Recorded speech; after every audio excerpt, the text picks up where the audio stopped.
Hey, what's up, fuckers? When I was 11 years old, my cousin Jason had me over to his house and we watched Tron Legacy together. He's especially a fan of the movie because he's a 3D animator, or at least I assume that's the reason. When I was a kid, I thought the whole concept of a digital alternate universe was really cool. I think the disc throwing shit was really cool. And I also had my sexual awakening at 11 years old because of the siren scene.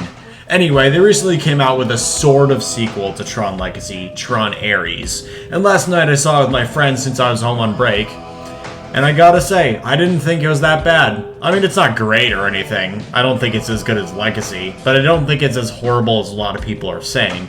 I mean, the script is definitely the weakest part of the movie. It's a little bit all over the place, no question about that.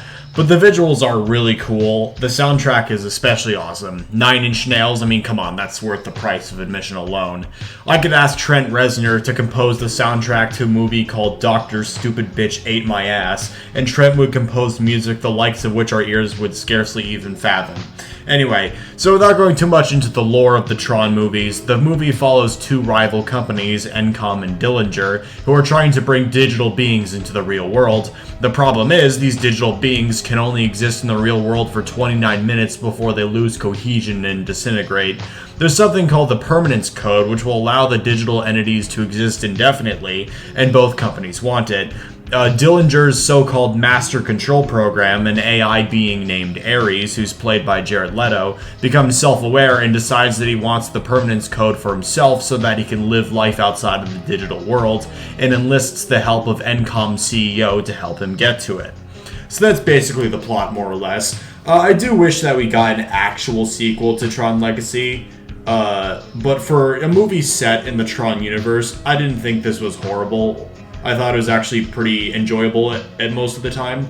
Not to mention, I actually think that Jared Leto was decent in this. I don't have anything against the guy myself. I just think he's been in a lot of bad movies. I know people are saying, oh, he groped women or something. Dude, celebrities get so many accusations thrown against them these days that I don't even really care anymore. I will say though, the Morbius memes coming back because he's in this movie has been pretty funny to see.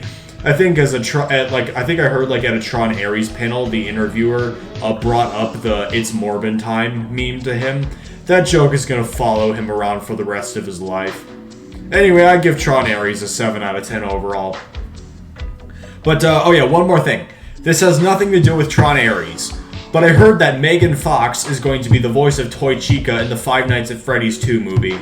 And I just know that theater workers are going to have a hard time because of this. I'm calling it right now. When that movie comes out, there's going to be a story of someone jerking off to Toy Chica in the FNAF 2 movie, just like at that one Madam Web screening with Sydney Sweeney. I'm calling this shit right now. Suck my dick, YouTube!